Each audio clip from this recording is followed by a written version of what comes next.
Здравствуйте. Мы продолжаем беседу с настоятелем Староладожского Никольского мужского монастыря игуменом Филаретом. Отец Филарет, приветствую вас. Здравствуйте. Здравствуйте, дорогие братья и сестры. Очень рада вновь с вами встретиться. В эти дни у всего православного мира еще один из главных праздников – это День Святой Троицы, который в этом году выпадает на 20 июня. Расскажите об этом празднике и скажите, откуда взялась такая традиция в этот день посещать кладбище и навещать усопших родственников? О Дне Святой Троицы мы читаем в Священном Писании, а именно первые строки Деяний апостольских нам раскрывают событие, которое было чрезвычайно важно для апостолов, для учеников Христа, которые после Его вознесения должны были разойтись по миру, чтобы рассказать о том, что они видели и чему были свидетелями. Вот самое главное, наверное, самый главный смысл этого дня заключается в том, что каждый из апостолов получил особую благодать Божию, которая объединила их в единую соборную апостольскую церковь. Иначе День Святой Троицы называют как День рождения Святой Церкви. И Святая Церковь не потому, что все здесь святые, а потому что Господь, который является главой Церкви, Он освящает собой всех тех, кто входит в состав христианской Церкви. Поэтому для нас это большой праздник, потому что это начало очень важного периода в жизни христианства, когда на земле исполняются слова Христа: «Созижду церковь мою, и врата ада не одолеют ее». Хотел бы кратко заметить, что накануне Дня Святой Троицы день родительский, да, когда мы поминаем усопших. Это тоже символично. И в этот день часто люди направляются на кладбище, чтобы почтить память своих близких. Это очень символично, потому что у Бога вообще нет мертвых, у Бога все живые. Поэтому мы радостью рождения Церкви делимся со своими усопшими, которые также являются, даже несмотря на то, что они покинули этот мир, они также являются членами единой Святой Соборной Апостольской Церкви. Поэтому все это завязано, все это связано и логически построено, конечно, на дне, о котором вы спросили, День Святой Троицы, который мы празднуем каждый год на 50-й день после Светлого Христова воскресения. А почему принято ходить на кладбище и навещать родственников именно до 12, до полудня?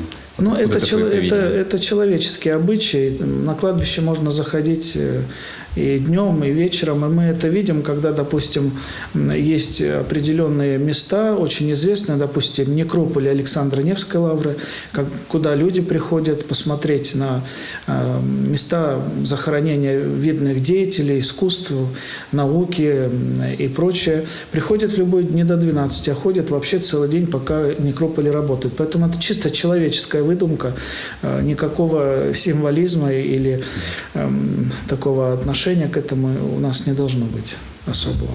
А то люди думают, что до полудня их ждут, а потом уже они... Да, конечно, это человеческая выдумка. Вот недавно в стенах Никольского монастыря проходил 3-й этап и финал Всероссийского военно-патриотического конкурса «Мое Отечество». Никольская обитель впервые стала площадкой для проведения такого масштабного события.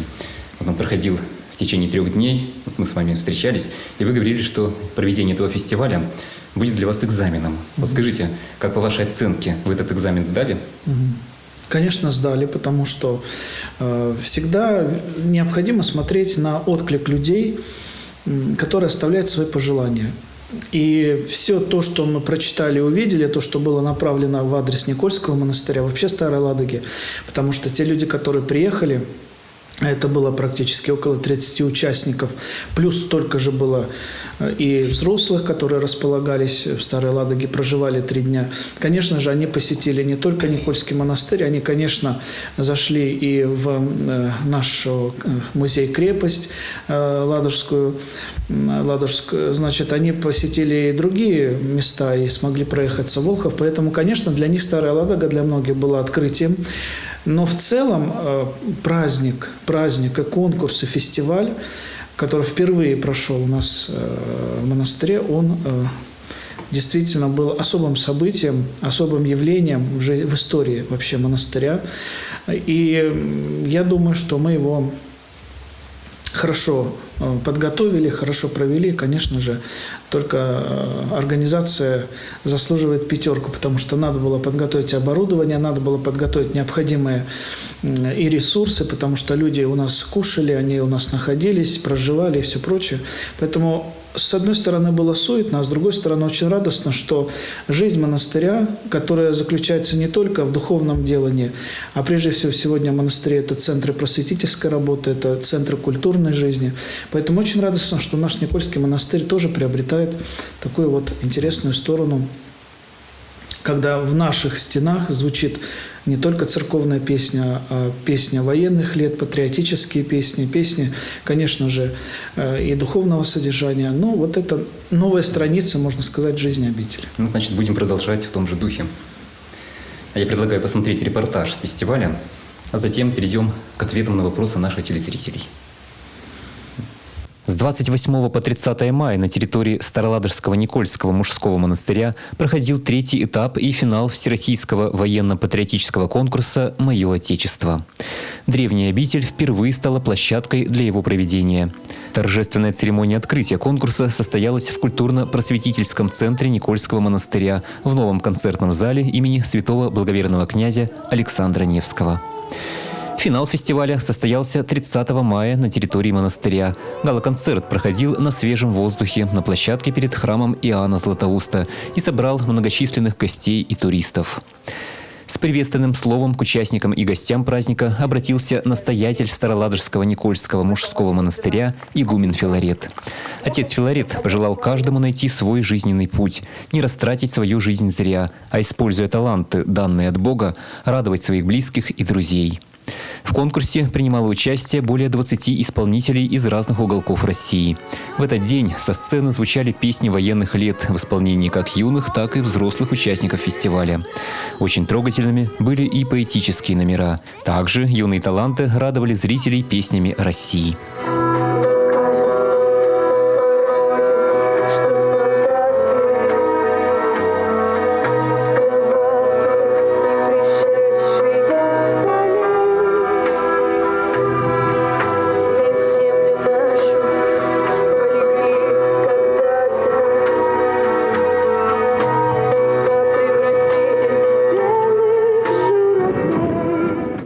Для меня значит очень много участия в подобных мероприятиях, как конкурс «Мое Отечество» и патриотические разные конкурсы. Для меня это очень важно, потому что я очень чту память, потому что мои прабабушка и прадедушка, они воевали всю войну, и они благополучно вернулись домой. И если бы не они, то меня бы сейчас здесь не было. Я всем присутствующим желаю в первую очередь здоровья, здоровья и еще раз здоровья. Также всем желаю счастья и дальнейших успехов в начинаниях.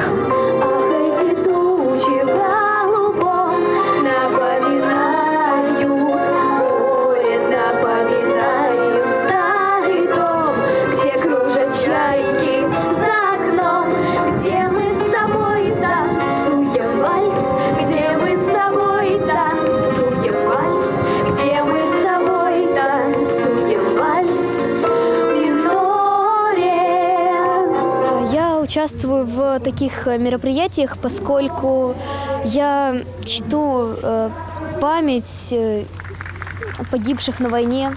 И, в принципе, мне очень больно об этом вспоминать. Но именно благодаря этому мы сейчас живем на этом свете, в такой прекрасной стране, как Россия. И на самом деле я бы осталась здесь на подольше, но, к сожалению, нам надо уезжать. Я советую вам приезжать сюда, и потому что от этой поездки у меня осталась масса приятных впечатлений. Расцветали яблони и груши, поплыли туманы над рекой. Выходила на берег Катюша, на высокий берег, на крутой. Выходила на берег Катюша, на высокий берег, на крутой. О, море, море, предан скалам, ты ненадолго подаришь прибой. Море, возьми меня, дальние дали,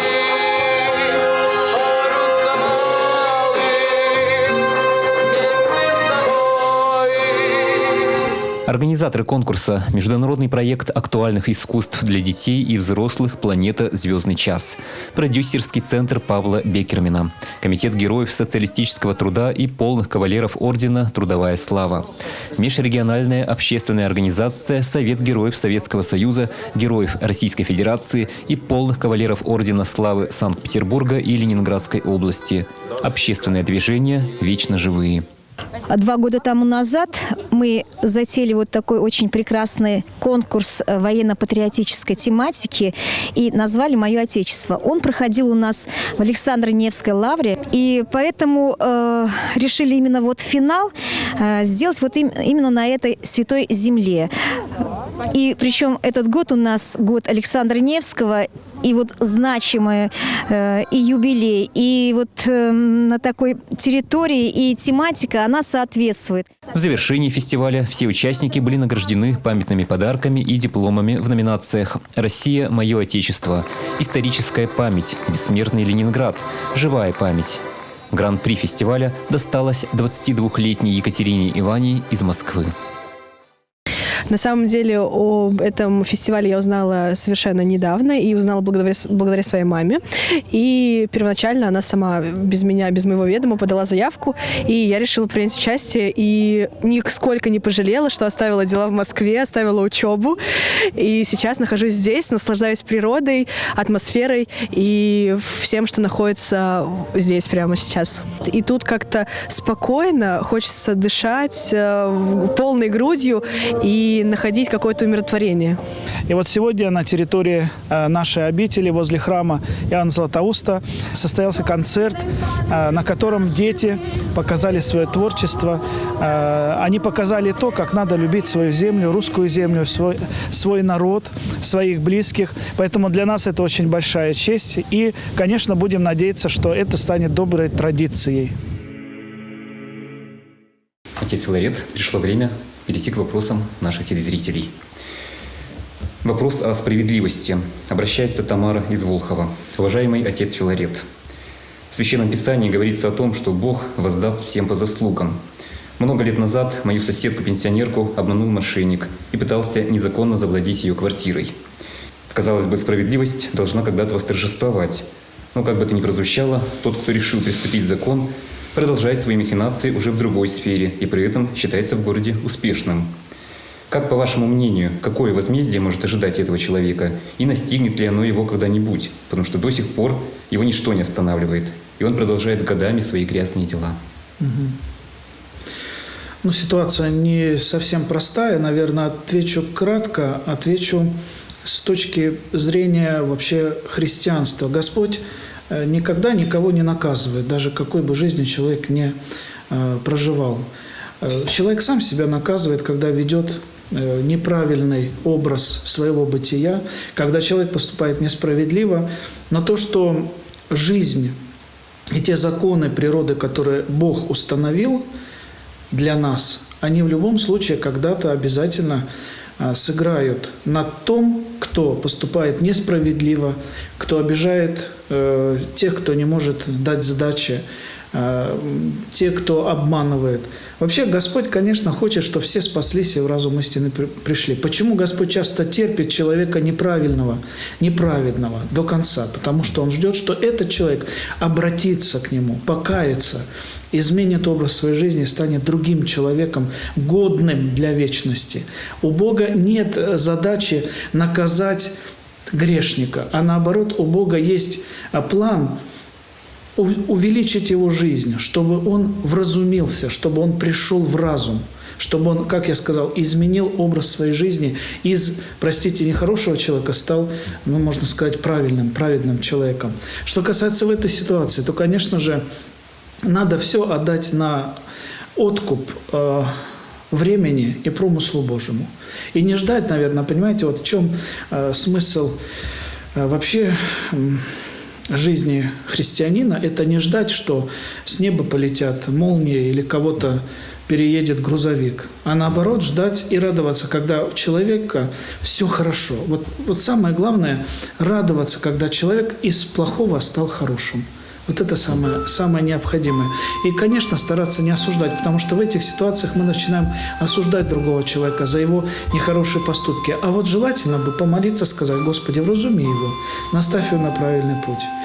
Вот. А мне, Господи, я потерпела вот такое, да, несправедливость, дай мне мудрость, чтобы все перенести до конца. Мы всегда должны к Богу обращаться с молитвой, с просьбой, чтобы Он дал нам силы перенести даже какие-то неприятности, мы попадаем, какие-то испытания на нашем жизненном пути встречаются, мы всегда должны это воспринимать с пониманием, что это наш жизненный урок. Мы становимся, проходя через это, становимся, конечно, немножко взрослее. Сильнее. Поэтому, я думаю, ждать возмездия нет необходимости, а наоборот, просто пожалеть такого человека, потому что это неправильная жизнь, она никогда к добру не приведет. Спасибо. Так, следующий вопрос. Считается, что душа человека бессмертна. Скажите, пожалуйста, где она находится в таком случае до нашего появления на свет? Или она уже рождается вместе с телом? И что происходит потом, когда человек уходит в мир иной? Что с душой происходит? В некоторых философских системах было такое понятие предсуществования душ. И даже в раннехристианском богословии мы встречаем, что некоторые писатели, богословы, мыслители христианские эту мысль разделяли. Но церковь отвергла это, что где-то есть какой-то мир, где все предсуществуют, а в момент рождения душа, значит, приходит и вселяется в человека. По христианскому учению душа возникает в момент зачатия ребеночка. То есть вот в этот определенный момент, когда уже появляется жизнь, Господь посылает, Господь дает рождение. С рождением телесным рождается духовное. В момент зачатия ребенка уже это одушевленный, так сказать, предмет. Это не просто сгусток какой-то материи. Почему церковь выступает против абортов? Там есть душа. Поэтому христианское учение, оно говорит о том, что душа появляется сразу же, в момент начала жизни человека, даже еще не сформировавшегося. Это первое. А второе, надо сказать, что пройдя жизнь, мы все уходим в мир иной. Когда заканчивается наше земное бытие, земное странствие, наша душа уходит и попадает в другую реальность. Как Господь говорил, в доме Отца Моего обителей много. И читая символ веры, допустим, мы говорим о том, что Бог сотворил видимый и невидимый мир. Вот невидимый мир – это туда, куда мы потом переходим. Или для вечной радости, или, конечно, для вечной муки, если человек жил не по заповедям Божьим. И уже там, получается, душа продолжает свое существование. Существование, но уже в других реалиях, в другом законе. Спасибо. В продолжении темы. В Священном Писании сказано, что душа человека первые 3 дня после смерти находится рядом с телом. А что происходит с душой в таких случаях, когда смерть наступила внезапно в результате взрыва или, например, в авиакатастрофе?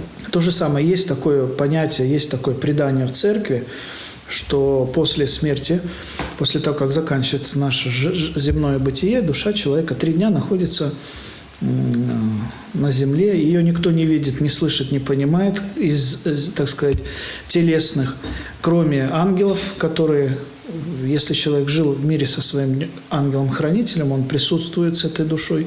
Но самое главное, что душа в этот момент наделяется определенным свойством, она может перемещаться с неимоверной скоростью. Поэтому я где-то читал у одного богослова такую мысль, что если вы только что попали в тот мир и закончилось ваше земное бытие, слетайте в Иерусалим, если не были. То есть вот понимаете, о чем говорится, что душа попадает в другую реальность, в другой мир, в котором она уже как бы вписана в те законы нематериального мира. Вот. Поэтому даже в этих несчастьях, когда человек погибает не своей смертью, преждевременно, может быть, а может внезапно, то закон один и тот же, до 3-го дня она находится здесь, после 3-го она уже попадает, понятно, с 3 по 9 смотрит рай, а с 9 по 40 смотрит адские мучения. 40-й день – это уже время, как говорят, суда над душой, где ей будет определено место, где она находится до страшного Христова пришествия. Но учение христианское, учение, в которое мы верим, принимаем как за истину. Вот. И вот таким образом. Так, следующий вопрос. У каждого животного свой характер и повадки. Скажите, есть ли душа, например, у кошек или собак?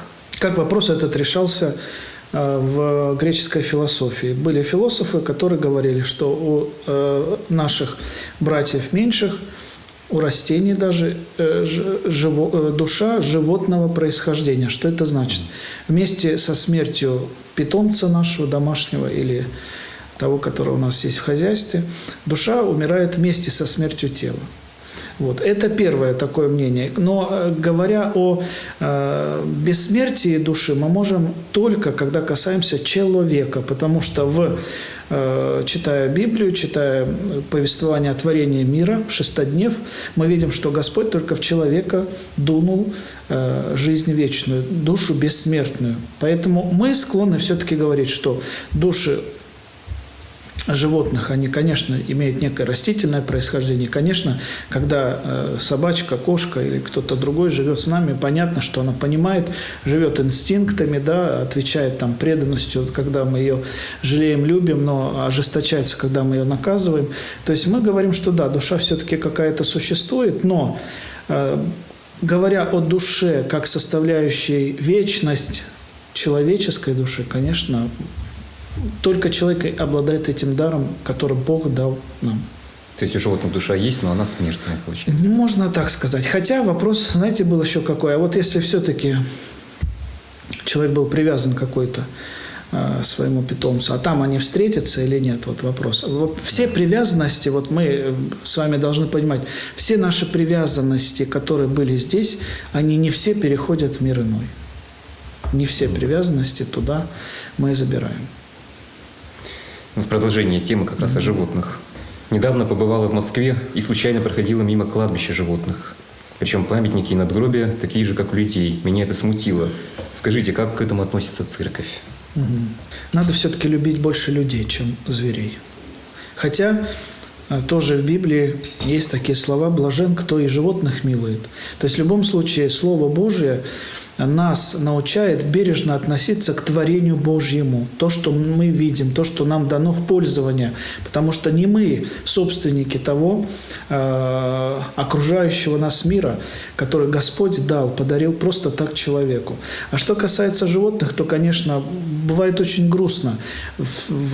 Вследствие различных жизненных испытаний, когда человек становится одиноким, он заводит домашнего питомца, который становится частью его жизни. И, конечно, лишаясь этой части жизни, он отдает ему и, так сказать, вот такие вот почести, строит огромные храмы, надгробия и прочее, прочее. Насколько это востребовано, насколько это важно в рамках, так сказать, спасения человеческой души, я не могу судить. Но все-таки нужно различать любовь к людям, любовь к животным. Это совершенно различные чувства. И любовь к людям, она выше, чем вот такая вот привязанность до, так сказать, чуть ли собак и кошек детьми своими называют, конечно. Вот надо своих детей все-таки иметь и называть детьми своих детей, но не животных меньших. Елена из Петрозаводска спрашивает. Недавно купила квартиру в старом фонде. В ней жил одинокий пенсионер, который не так давно скончался. Я вынесла все старые вещи, сделала ремонт. Проблема в том, что я чувствую в квартире чье-то присутствие, ощущаю какую-то энергию, и это чувство не дает мне покоя. Такое ощущение, что я там не одна, что кто-то находится рядом. Скажите, поможет ли избавиться от этого чувства обряд освящения квартиры? Господь Иисус Христос в Евангелии говорит: «Без меня не можете творите ничего же», то есть сделать ничего. Поэтому при любом новом деле, которое мы начинаем, когда мы отправляемся в поездку, да, или действительно перед нами очень ответственный момент жизни, мы приходим в церковь, приходим к Богу и просим Божие благословение. Господи, благослови, помоги, настави, вразуми, дай мне силы сделать вот все правильно, чтобы все получилось, вот, потому что это важно для меня и ответственный момент. Что касается жилища, то, конечно же, человек, когда приезжает, заезжает, меняет место своего пребывания, а, к слову сказать, дом все-таки это такое место особое, где человек проводит большая часть своей жизни. Конечно, оно должно быть освящено, и мы призываем батюшку, который священник из храма, который совершает специальные молитвы, который просит, это всего лишь набор молитв, слов, через которые мы призываем Божие благословение на место, которое мы освящаем. Мы призываем Господа, чтобы Он увидел тех людей, которые здесь будут проживать. Да, действительно оградил от всего нечистого, от всего нехорошего, то, что может смущать человека. Но что очень важно, чтобы после освящения в этом доме сохранялся христианский образ жизни, чтобы совершалась молитва, чтобы горели лампады, чтобы было вот то святое, которое охраняет его, а просто осветить ради того, чтобы кто-то чего-то там не мешал, не ходил, не появлялся, это глупо, потому что если человек будет вести не христианский образ жизни, то нечистое, злое, может быть негативное, оно всегда будет к нему приходить назад, потому что человек, не живущий христианской жизнью, который не посещает храм, который не находится в союзе с Богом и в мире с Богом, он, к сожалению, открыт для вот таких моментов. Поэтому призывать батюшку, осветить, я думаю, что все наладится. Мне кажется, эта женщина боится, что туда приходит дух предыдущего хозяина. Духи находятся в ином мире, они приходить не могут, умерших. Ну и следующий вопрос тоже связан с покупкой дома, с жилищем. Купил домик в деревне в глубинке России.